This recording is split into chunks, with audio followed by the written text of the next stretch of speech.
Friends, मैं अभिषेक स्वागत करता हूं आपका इंजीनियर स्टडी में। जैसा कि आप लोगों को पता है कि हम आपको स्टील सब्जेक्ट पढ़ा रहे हैं और आपका जो सेक्शन चल रहा है वो चल रहा है आपका कंप्रेशन मेंबर का। तो यहाँ मैं आज आपको बिल्टअप सेक्शन पढ़ाने वाला हूँ कि आखिर बिल्टअप सेक्शन क्या होता है, स्ट्रेंथ ऑफ बिल्टअप कॉलम।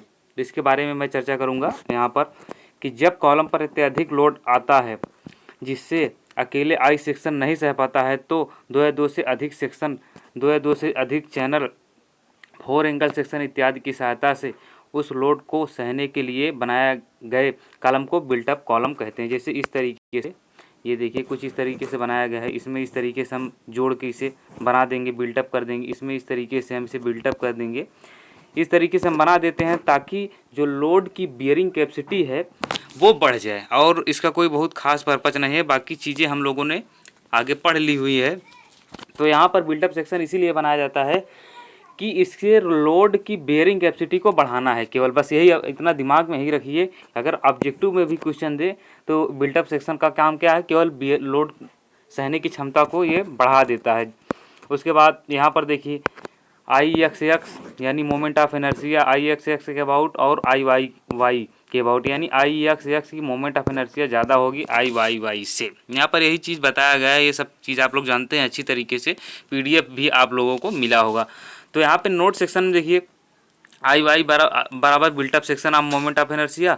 उसके बाद आई स्मॉल वाई वाई बराबर क्या है, 1 सेक्शन ऑफ वाई एक्सिस के अबाउट मोमेंट ऑफ इनर्शिया है।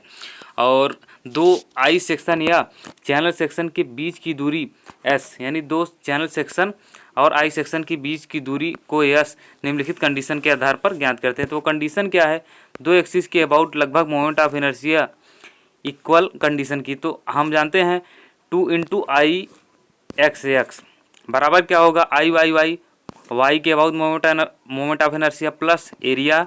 उसके बाद ब्रैकेट में बी एफ मतलब होता है ब्रीथ ऑफ फ्लैंज। उसके बाद अपान 2 कर देंगे। फिर एस तो हमें पता ही है, एस हमें पता है क्या निकालना है। उसके बाद अपान 2 कर देंगे। उसके बाद 2 से गुणा कर देंगे। ये एक फार्मूला है। यहाँ पर ड्राइव आप लोगों के सिलेबस में नहीं है ना, मैं ड्राइव यहाँ पे करवाऊँगा। और यहाँ पर देखिए इस तरीके का कुछ सेक्शन है, इस तरीके के सेक्शन हम नहीं बनाते हैं। इससे क्या होगा, इस तरह के सेक्शन को हम नहीं जोड़ते हैं क्योंकि ऐसे करने पर मोमेंट ऑफ इनर्शिया अधिक हो जाएगी, जबकि ऐसा नहीं होना चाहिए। मोमेंट ऑफ इनर्शिया इसीलिए तो हम कर रहे हैं, किसी मोमेंट ऑफ इनर्शिया कम हो अधिक हो जाएगी तो इससे कोई मतलब नहीं है। उसके बाद स्ट्रेंथ ऑफ बिल्टअप सेक्शन, यहाँ हम इसकी डिज़ाइन करने वाले हैं कि कैसे हम इसकी बिल्टअप सेक्शन की डिज़ाइन करेंगे। तो देखिए हम पहले स्टेप में क्या करेंगे, पहले स्टेप में हम करेंगे इफेक्टिव लेंथ दिए गए एंड कंडीशन के आधार पर हम ये देखेंगे कि उसका एंड कैसा है, फिक्स है, कैसा है, किस तरीके का है। इसके बारे में मैं प्रीवियस लेक्चर में आपको बता चुका हूँ, एंड वगैरह के बारे में। उसके बाद स्टेप 2 में हम करेंगे सेक्शन के बीच की दूरी ज्ञात कर लेंगे। हमें आई एक्स एक्स पता हो जाएगा, आई वाई वाई निकाल लेंगे हम, एरिया पता हो जाए, दिया रहेगा, सारा चीज़ दिया रहेगा। जो नहीं दिया रहेगा हम उसे निकाल लेंगे। उसके बाद हम यहाँ से एस का मान निकाल लेंगे। फिर हम क्या करेंगे, बिल्टअप कॉलम का moment of inertia I x x तथा आई वाई वाई ज्ञात कर लेंगे। यस या हमें दिया रहेगा तो निकालने के लिए कहेगा, ये जान लीजिए इतना बस। उसके बाद least radius of gyration R minimum built up section का ज्ञात करते हैं, यानी मिनिमम परिभ्रमण त्रिज्या भी हम यहाँ से इस फार्मूले से निकाल लेंगे। हमें पता है कि जो मोमेंट ऑफ इनर्शिया कम होगा उसके एरिया से भाग दे देंगे तो हमारा क्या आ जाएगा, जो है मिनिमम रेडियस ऑफ जायरेशन आ जाएगा।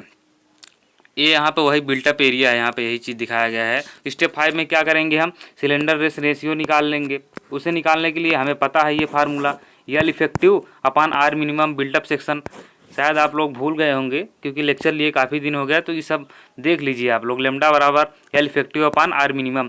उसके बाद स्टेप 6 में क्या करेंगे, लेमडा की सहायता से सिग्मा ए सी का मान, मैंने स्टील टेबल से देखने के लिए आपसे कहा था। आप लोग अगर आप लोगों ने देखना नहीं सीखा है तो किताब में जाइए, एशियन की बुक जिनके पास होगी, डीबी गुप्ता साहब की बुक जिनके पास होगी वो जाइए, वहाँ पर देखेंगे तो लास्ट में दिया हुआ है सिग्मा एसी का मान, स्टील टेबल, पूरा सारा चीज़ वहाँ पर दिया हुआ है, आप आसानी से निकाल लेंगे।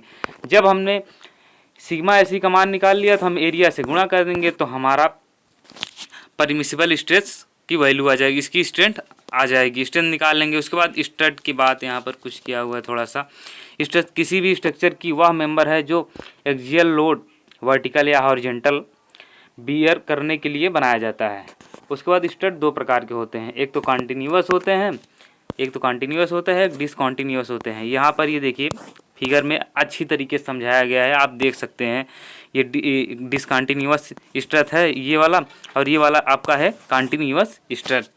अब देखो कंटिन्यूअस स्ट्रेच की परिभाषा भी इन्होंने लिख दी है कि ऐसा कंप्रेसिव मेंबर जिनके दोनों किनारे के मध्य में जॉइंट हो तो उसे कंटिन्यूअस स्ट्रेच कहते हैं।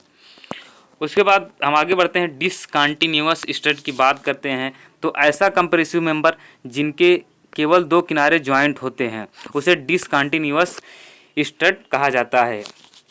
फिर हम इसकी स्ट्रेंथ को निकालेंगे। इसकी स्ट्रेंथ को हम कैसे निकालेंगे, यहाँ पर देखिए हमें एंगल दिया है, एंगल ऑफ जॉइंट यहाँ से ये कुछ इस तरीके देखिए। इसके बारे में हम लोग जानते हैं, ये घसेट प्लेट में ये जोड़ा गया है, घसेट प्लेट में इस एंगल सेक्शन को जोड़ा गया है। उसके बाद जब हम इसे देखेंगे तो कुछ इस तरीके से दिखेगा हमें सामने से। उसके बाद वर्क लाइक हिंज, और यहाँ पर ये क्या है, एल ई बराबर एल इफेक्टिव बराबर एल है। तब जब एल इफेक्टिव बराबर एल जब होगा तो यहाँ पर हम सिग्मा एसी का मान जो निकाले रहेंगे उसमें 0.8 से गुणा कर कर हम इसकी परमिसिबल कंप्रेसिव स्ट्रेंथ निकालेंगे। हम थोड़ी कम ही रखते हैं, ज़्यादा नहीं रखते, क्योंकि हमें लोड को बियर करवाना है। पता चला अचानक से कोई मेंबर फेल ना कर जाए, इसलिए हम थोड़ा बढ़ा कर ही रखते हैं। उसके बाद देखिए अगर यहाँ पर 2 रिवेट लगे हों तो एल ई बराबर हम